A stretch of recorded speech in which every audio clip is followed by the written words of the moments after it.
उनसे जो ये नस्ल चली है, जो आज हम और आप देख रहे हैं, हम और आप उसी खोए हुए मकाम को दोबारा हासिल करना चाहते हैं जिस मकाम से हमारे बाप आदम और हव्वा को निकाला। ये प्रायश्चित करने के लिए भेजा गया, कफारा अदा करना। लेकिन दुनिया में आने के बाद भी हम उसी रविश पर चल रहे हैं कि हम उस खोए हुए मकाम को हासिल न कर सके, यानी जन्नत न पा सके। जन्नत हमें कैसे मिलेगी? वो खोया हुआ मकाम हमें दोबारा कैसे हासिल होगा? अल्लाह ताला ने उस खोए हुए मकाम को पाने के लिए ये काम करने का हुक्म उसने दिया। और लोग जन्नत में जाएंगे, हम दोबारा किसको जन्नत के अंदर दाखिल करेंगे?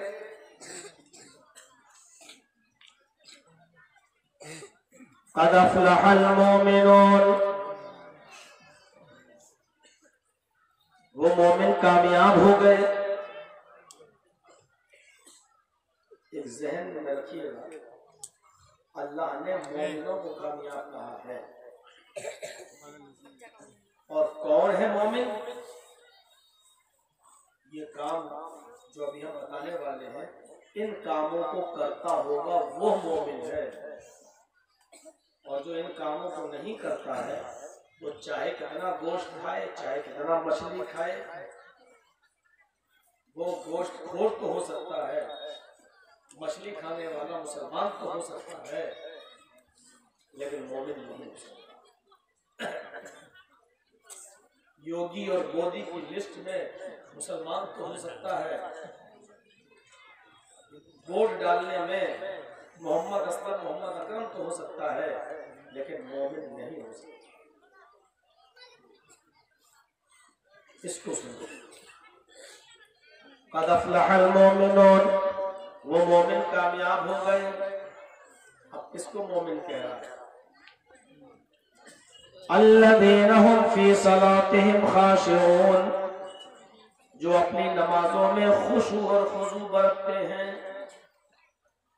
पहली चीज, नमाज पढ़ते हैं वो नहीं, नमाज को खुशू और खुजू के साथ पढ़ना।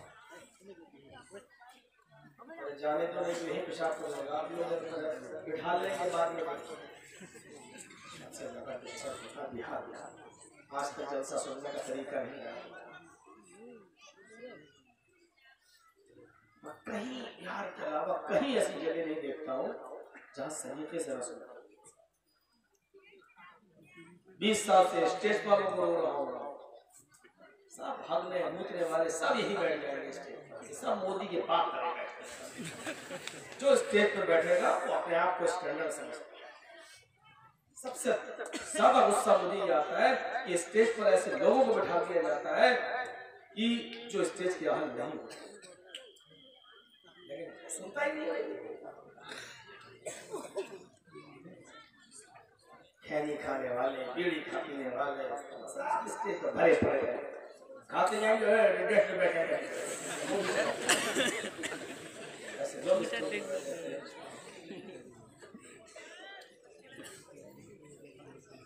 बीच में आप डिस्टर्ब मत करिए। नमाज पढ़ने वालों को अल्लाह ताला ने नहीं कहा अल्लज़ीना हुम फी सलातिहिम खाशिऊन, वो लोग जो अपनी नमाजों में खुशी और खुशू करते हैं।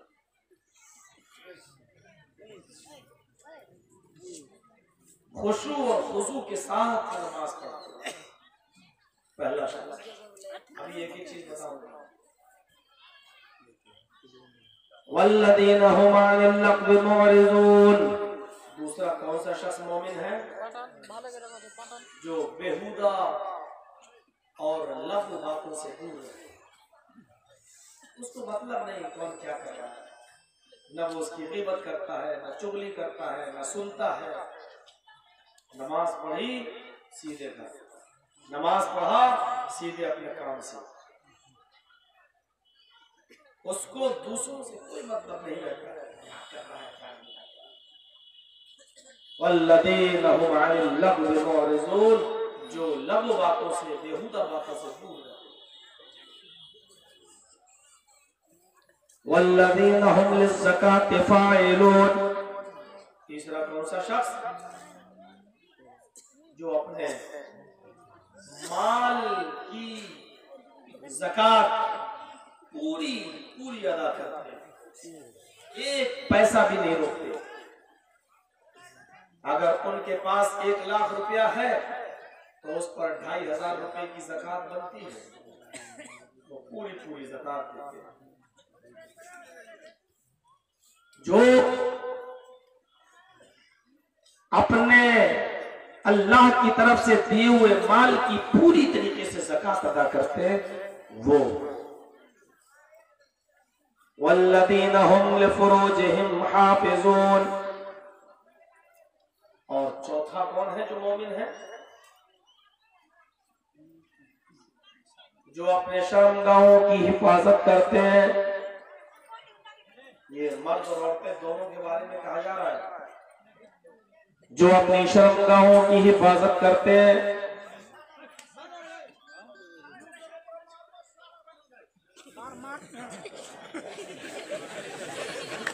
जलसा सुनेंगे, गाली देंगे।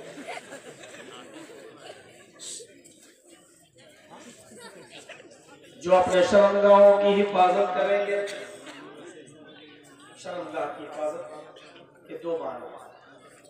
एक तो यह कि वो अपने सतर को नहीं खोलते, और दूसरा यह है कि वो अपनी शर्मगाहों का इस्तेमाल हराम जगहों पर नहीं करते।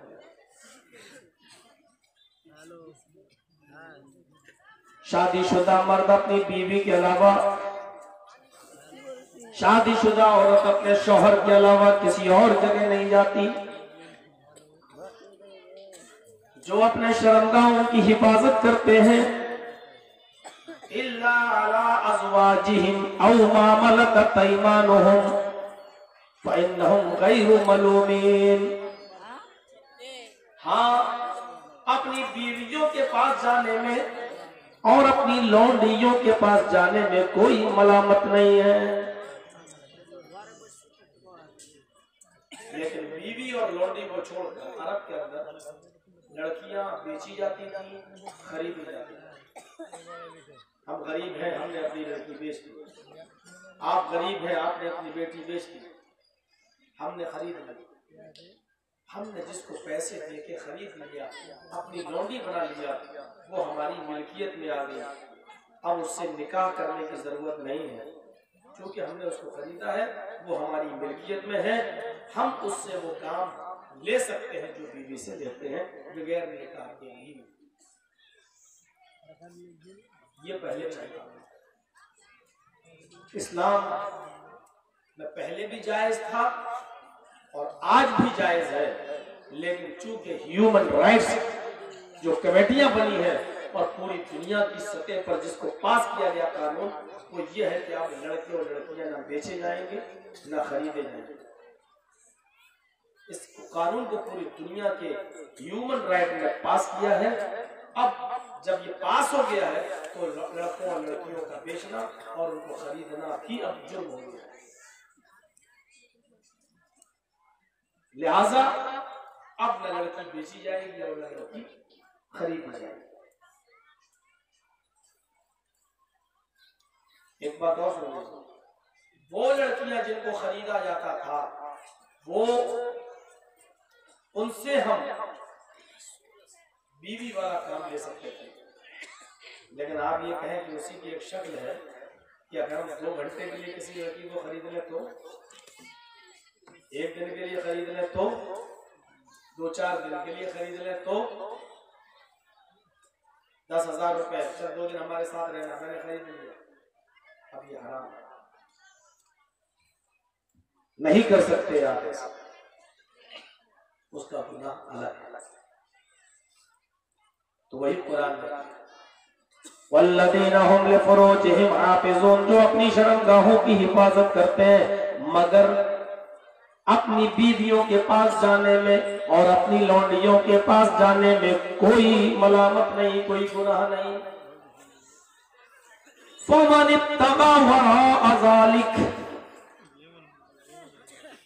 बीवी छोड़कर, लौंडी को छोड़कर अगर कोई दूसरा रास्ता इख्तियार किया, 200, 300, 500 रुपए खर्च कर करके चकलों पे गए, कोठों पे गए, या मोबाइल गिफ्ट देकर किसी को गर्लफ्रेंड बना लिया, किसी को बॉयफ्रेंड बना लिया, या घंटों घंटों रातों में जियो का सिम इस्तेमाल करके बातें करते रहे, उलाइका हुमुल आदून, यही लोग सरकश हैं, यही लोग बागी हैं, यही लोग अपने रब के नाफरमान हैं, यही लोग हद से ज्यादा गुजर जाने वाले हैं, यही लोग हद को क्रॉस करने वाले हैं। इशारा करना, उलाइका हुमुल आदून, यही लोग गैर महफूज हैं, सरकश, हद से गुजरने वाले, हद को तोड़ने वाले। हद जानते हो ना क्या है? कबड्डी का खेल खेले हैं ना, बीच में एक पाली होती है, लाइन, ये बीच में जो लाइन है यही हमारा बॉर्डर है। इस लाइन से इस तरफ हम है, ये हमारा एरिया है, इस लाइन के उस तरफ हो, ये तुम्हारा एरिया है। हम जब तक अपने एरिया में हैं महफूज हैं, आप जब तक अपने एरिया में हैं महफूज हैं, लेकिन हमने जैसे ही इस लाइन पर पैर रखा और हम आपके लाइन में घुस गए, आपके एरिया में आ गए, कबड्डी कबड्डी कबड्डी कहते हुए, हम महफूज नहीं हैं, क्योंकि हमने अपना इलाका छोड़ दिया है। आपकी बाउंड्री में हम घुस गए हैं, तो आपके सारे लोग जितने उस बाउंड्री में हैं वो चौकन्ना है, होशियार हो गए, और कभी भी हमारा पैर पकड़ के हमें खींच सकते हैं, हमें पकड़ सकते हैं, क्योंकि हमने अपने एरिया को छोड़ दिया। अब हम महफूज नहीं है, उन लोगों को मौका दे दिया, वो हमें पकड़ सकते हैं। इसी को कहते हैं हद को क्रॉस करना। अल्लाह ने फरमाया कि अगर अपनी बीवी को छोड़कर, अपनी लौंडी को छोड़कर अगर तुमने कोई और तरीका इस्तेमाल किया, अपनी शर्मगाह को नाजायज जगह पर ले गए, कोई और तरीका इस्तेमाल किया, तो समझ लो कि तुमने अपनी हद को क्रॉस कर दिया, तुम महफूज नहीं हो। उलाइका हुमुल आदून, यही वो लोग हैं जिन्होंने अपनी हद को क्रॉस कर दिया, सरकश है, बागी है, अल्लाह के नाफरमान।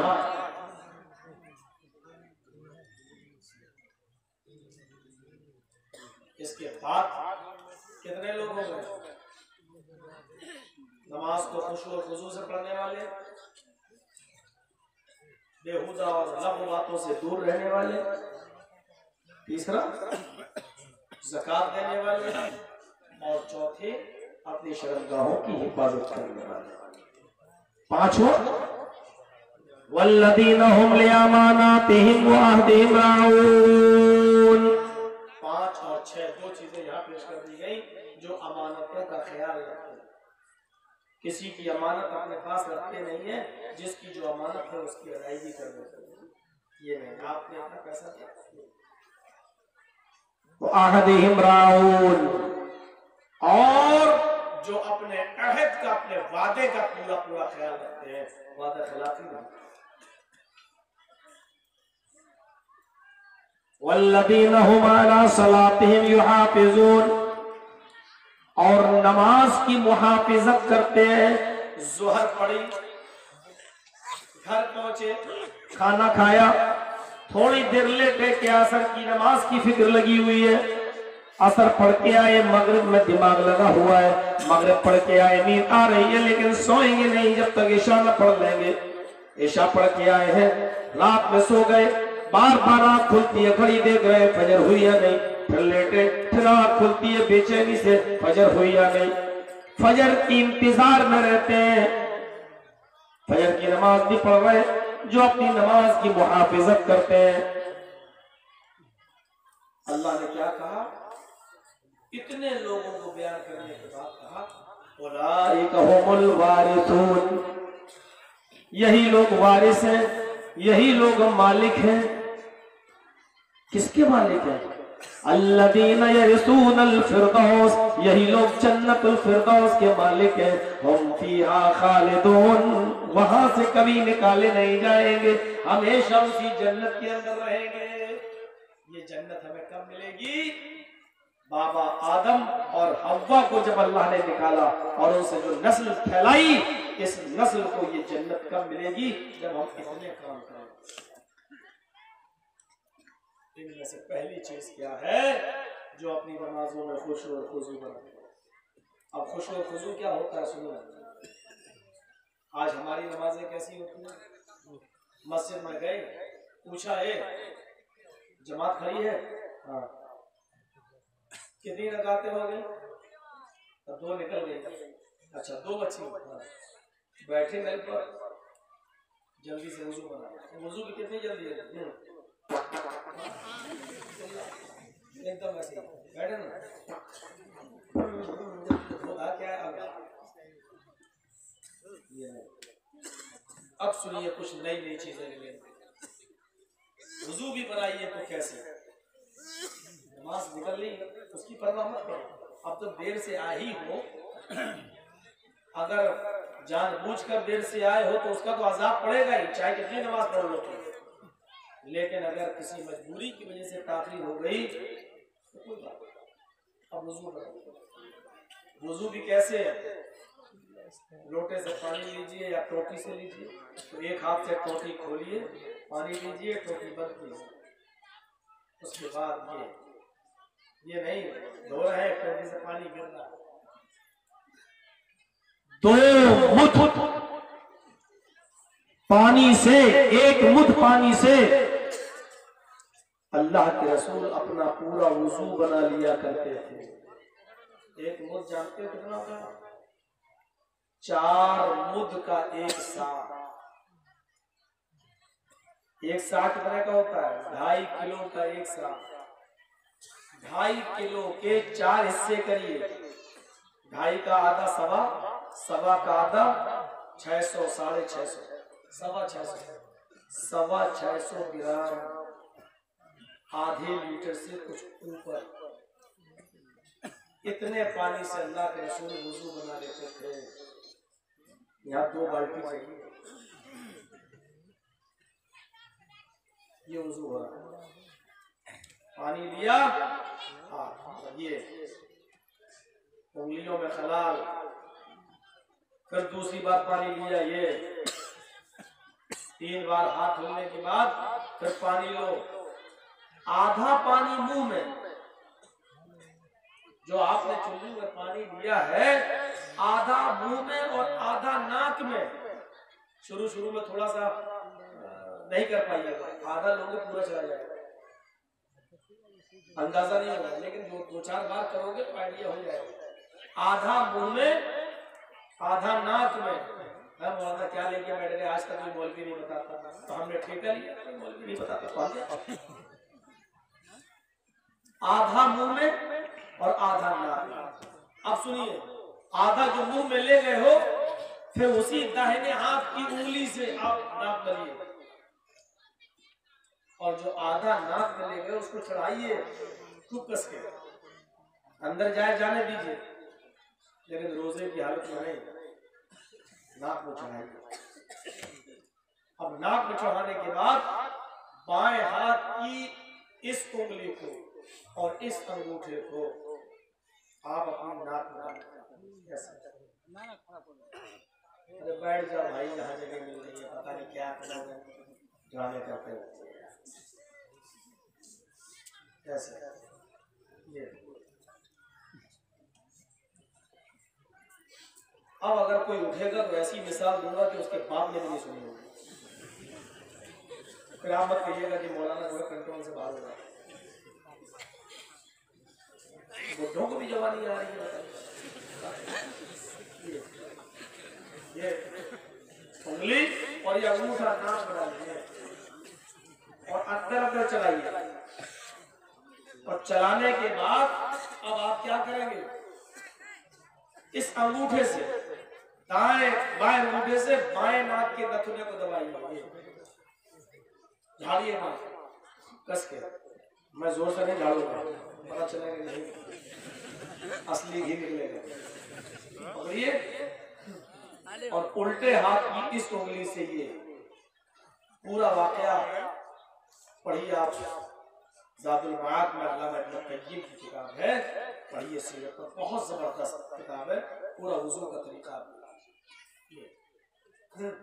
झाड़ी फिर ये दबाइए और ऐसे झाड़िए, फिर इसको भी हाथ को धोइए, फिर दूसरी बार भी आधा चम्मच मुंह में आधा चम्मच, फिर आपको यही करना है।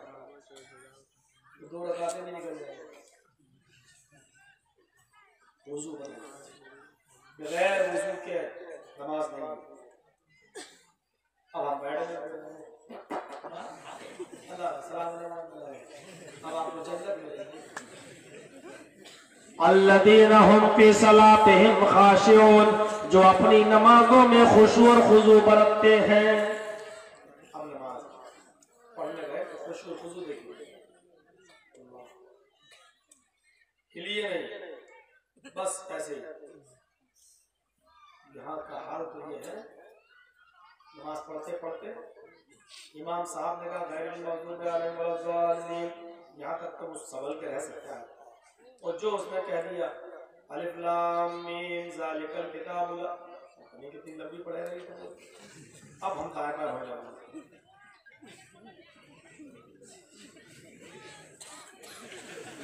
अब चलने लगे हाथ से, और अगर सामने घड़ी हो तो ऐसे भी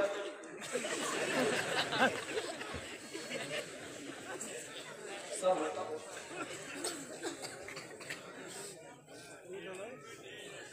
एक ताबई जानते किसको कहते हैं? जिसने सहाबी को अपनी आंख से देखा। एक ताबई का पैर खराब हो गया, सड़ गया, उस पैर को काटने की जरूरत पेश आई। उस जमाने में मेडिकल सर्जरी ने इतनी तरक्की नहीं की थी कि किसी को सुन करके उसका पैर काट दिया जाए। उस जमाने में होश की हालत में, होश में पैर काटा जाता था।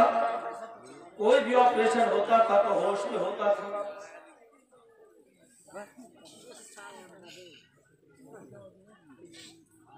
हकीमों ने मशवरा दे दिया, तबीबों ने मशवरा दिया कि तुम्हारा पैर काटा जाएगा। इनको बिठा लो, पेशाब लग रहा हो तो यही कर लो, इतना बुरा लगेगा बताइए। ये सारी चीजें रिकॉर्ड हो रही है, तो अच्छा लगेगा।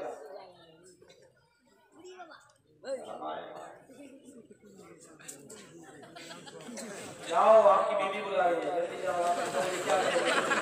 इसी काम के रहने के लिए घर जाके क्या करोगे? जाओ।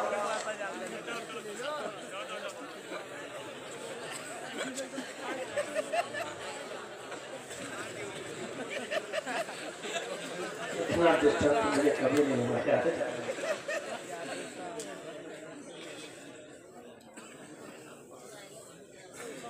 चलिए भाई, कुछ लोग जलसा बिगाड़ने भी आते हैं, यदि हम आपको बता दें। कुछ लोग प्लानिंग के तहत आते हैं कि जलसा नाकाम है, उनकी चाल साजिशें भी होती है। हम तो 18-20 साल से तजर्बा करके दे रहे हैं, जलसा कराने वाले चाहते कामयाब हो, कि बीच में कुछ लोग बदनाम करने के लिए भी घुस जाते हैं। आजकल यही काम हो रहा है, जानते हो। अभी मोदी ने एक मौलवी को बुलाया, नाम नहीं लेगा, तो कहा कि 2 करोड़ मुसलमानों के नाम पूरे भारत से, 25-30 करोड़ है, 2 करोड़ मुसलमानों के नाम हमें वोटर लिस्ट से काटना है। आप हमारा मशवरा दीजिए। पैसा उसको फेंका मौलवी, कैसे कटेंगे? वोटर लिस्ट से हमें हटवाना है। उसको अंदाजा हो कि 2-3 करोड़ मुसलमानों के नाम वोटर लिस्ट से कट जाए, अपने आप हम जीत जाए। हम आ जाएंगे, इन लोगों की गुड़ा भाग बहुत तेज होती है। तो मौलाना साहब ने क्या मशवरा दिया, आपको गुड़ा भाग करने की जरूरत ही नहीं ना, अब क्यों काटेंगे, काटेंगे तो बदनामी होगी आपकी, हंगामे होंगे, जुलूस निकलेंगे, सब कुछ। तो एक काम करिए ना, हम इन लोगों को थोड़ा सा और पैसा बढ़ा दीजिए, हम लोग जमातें निकालना शुरू कर देंगे, तबलीग की जमातें निकालेंगे, बजाय 3 दिन के 4-4 महीने के लिए लोगों को जमात में ले जाएंगे, उसका सवाब बताएंगे, जन्नत की फजीलत बताएंगे। 2 करोड़ मुसलमान खुद ही अपने अपने घरों से दूर होकर दूसरे इलाकों में चले जाएंगे, आपके लिए रास्ता खुल जाएगा, न वो वहां रहेंगे न वोट डालेंगे, उनको जन्नत मिल जाएगी, आपको दिल्ली की कुर्सी मिल जाएगी। और हम इन मौलवियों की तारीफ करेंगे, माशाअल्लाह कितना दीन का काम कर रहा है, हमें पता भी नहीं चलेगा, उसने छुरी चला दी थी हमारी गर्दन पर, वो मोदी की गोद में बैठ भी गया, जमातें भी निकाल रहा है, 4 महीने का चिल्ला भी करेगा, 4 महीने की जमातें भी ले जाएगा, मौलवी भी खुश, मोदी भी खुश। ये होता है, ये पिलाने के ये होती है, मंसूबे ये होते हैं। देख रहे हैं कितनी चाल चली जाती है, ये चालें होती है। और मौलाना चर्चिस जब ऐसी जमातों के खिलाफ बोलेंगे तो क्या कहेंगे, देखो ये मौलवी है, ये जमात के खिलाफ बोल रहा है, ये देखो ये तबलीग के खिलाफ बोल रहा है, ये होता है ये। और बाकायदा प्लानिंग हो चुकी है, बन चुका है 2019 का मंसूबा, गलत लगा ली गई है। हम अभी इसी में पढ़े हैं, तू हनफी हम बरेलवी तू शिया, हम अभी इसी में पढ़े हैं, इसी बात। उस ताबई का पैर खड़ा हकीमों को दिखाया, सबने कहा काटा जाएगा, उसने कहा मेरा पैर ऐसे काटोगे तो मुझे बड़ी तकलीफ होगी, यहां से पैर काटोगे, चीरोगे, मवाद निकालोगे, लहू पीप निकालोगे, फिर उसमें टाके लगाओगे, मुझे बड़ी तकलीफ होगी। एक काम करो, मैं ऐसे कुर्सी पर बैठ जाऊंगा, नमाज पढ़ने लगूंगा, जब मैं नमाज पढ़ने लगूं तो तुम मेरा पैर यहां से यहां तक काट देना और उसी में टाके लगा देना, ऑपरेशन कर देना। हकीम ने कहा तुम्हें तकलीफ नहीं होगी, जब मैं नमाज पढ़ने के लिए खड़ा हो जाता हूँ या नमाज पढ़ना शुरू कर देता हूँ तो मेरा दिमाग, मेरा ज़हन अल्लाह की तरफ कैसा लग जाता है, मैं ऐसा मुनहमिक हो जाता हूँ कि फिर दुनिया व मा फीहा में क्या हो रहा है मैं उससे गाफिल हो जाता हूँ, मुझे किसी तकलीफ का फिर एहसास नहीं होगा। ठीक है, जैसे ही उस ताबई ने कहा अल्लाहु अकबर, नमाज शुरू की, हकीम ने उसका पैर चीर दिया, लहू पीप खून कचरा निकाल दिया, टाके लगा दिए, सब कुछ कर दिया। जब उसने सलाम फेरा, अस्सलामु अलैकुम व रहमतुल्लाह, अस्सलामु अलैकुम व रहमतुल्लाह, उसके बाद उसने पैर देखा तो वो ऑपरेशन हो चुका है। मेरे प्यारे साथियों गौर करो, यहाँ नमाज की हालत में अपने रब की तरफ ऐसा दिमाग लगा लिया गया, ऐसा जहन लगा लिया गया कि डॉक्टर ने उसका चीरा लगा दिया, ऑपरेशन कर दिया, टाँके लगा दिए और इसको तकलीफ भी नहीं हुई। ये है नमाज में खुशू और खुजू। एक हमारी नमाज है अल्लाहू अकबर कहकर सीने पे नियत बांधी, मच्छर में काटा तो मुंह पे हाथ गया, हम मच्छर काटे तो उस पर भी हम बर्दाश्त नहीं कर पाते हैं, हमारी नीयत टूट जाती, हमारे हाथ अपनी जगह से हट जाते।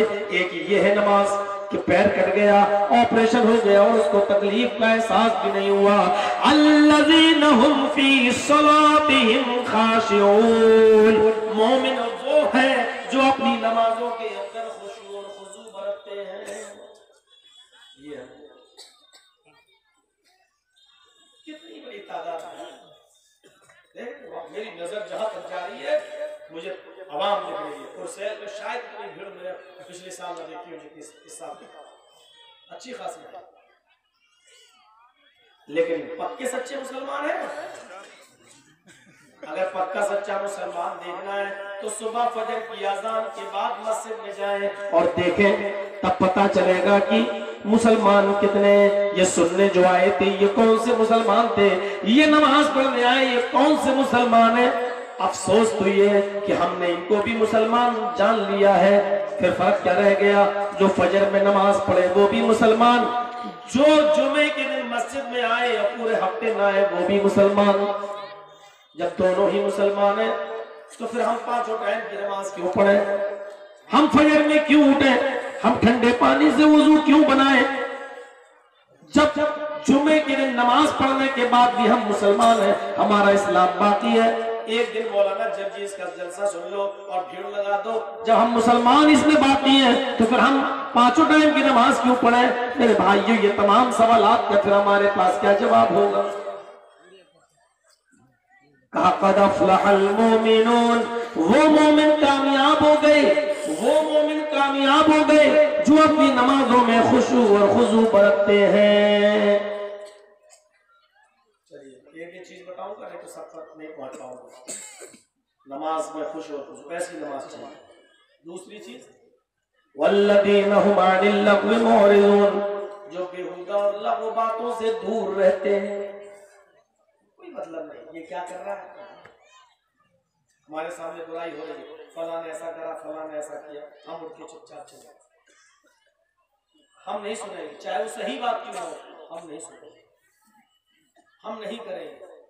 अब सुनिए, अल्लाह के नबी सल्लल्लाहु अलैहि वसल्लम ने नमाज पढ़ाई, गौर से सुनना, अल्लाह के नबी ने नमाज पढ़ाई, अल्लाह अकबर, सारे सहाबा ने आपके पीछे नमाज पढ़ी, आपने सलाम फेरा, अस्सलामु अलैकुम व रहमतुल्लाह, अस्सलामु अलैकुम व रहमतुल्लाह। उसके बाद चेहरा मुक्तदियों की तरफ किया, सुभान अल्लाह सुभान अल्लाह पढ़ते हैं। एक सहाबी उठे और जाने लगे, अरे नमाज तो पढ़ी उन्होंने नबी के पीछे, लेकिन सलाम जैसी फेरा वो जाने लगे। अल्लाह के रसूल ने देखा वो जा रहे हैं और तमाम सहाबा बैठे हैं। आपने कहा लोगों, ये जाने वाला आदमी जिसको तुम देख रहे हो जानते हो कौन है? सहाबा ने कहा अबू सईद खुदरी है। आपने कहा ये तो नाम बतला रहे हो तुम, लेकिन जानते हो ये कौन है? अल्लाह के रसूल नाम के अलावा तो मैं नहीं जानता ये कौन है। फरमाया ये जन्नती है। अगर तुम लोगों में से किसी ने जन्नती आदमी न देखा हो, वो देख ले, ये जा रहा है।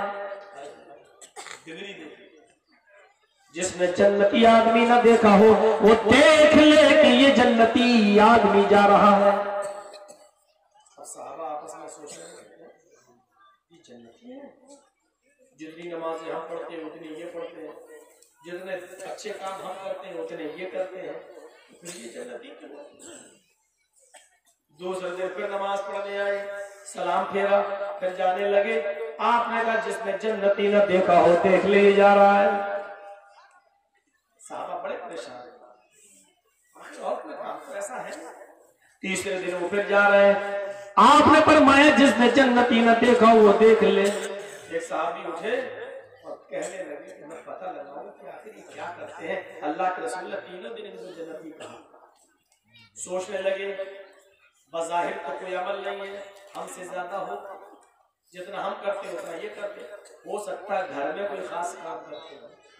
अल्लाह के रसूल इसलिए कह रहे हो जन्नती, तो ये उनके घर चले गए। कौन? अब्दुल्लाह इब्न उमर।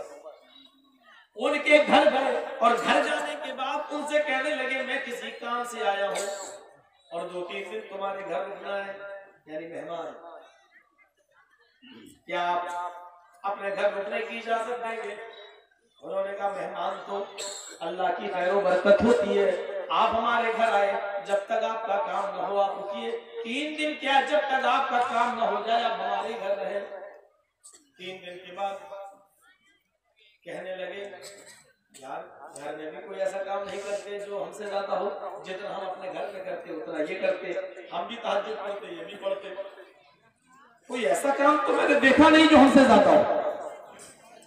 3 दिन के बाद कहने लगे अय अबू सईद खुदरी, मैं किसी काम से नहीं आया बल्कि तुम्हारी टोहले लेने आया, तुम्हारी जासूसी करने आया। अबू सईद खुदरी कहते हैं क्या तुम्हें मालूम नहीं कि अल्लाह के रसूल ने जासूसी करने से मना किया है? क्या तुम्हें पता नहीं अल्लाह के नबी ने तजस्सुस करने से मना किया है? कहा मैंने किसी बुरी चीज की जासूसी नहीं की, अच्छी चीज की जासूसी करना चाह रहा। आए अबू सईद खुदरी, मैंने देखा आपने कल भी नमाज पढ़ी, परसों भी नमाज पढ़ी, आज फिर इससे पहले भी नमाज पढ़ी, 3 दिन आपने नमाज पढ़ी। तीनों दिन जब आप नमाज के बाद घर आए तो अल्लाह के नबी ने फरमाया जिसने जन्नती न देखा वो देख लिए जा रहा है। हम पता लगाने लगे ऐसा कौन सा काम है जो मैं नहीं करता, ये करते हैं, लेकिन ऐसा कोई काम हमें नजर नहीं आया। मैंने सोचा कि तुम घर पे कोई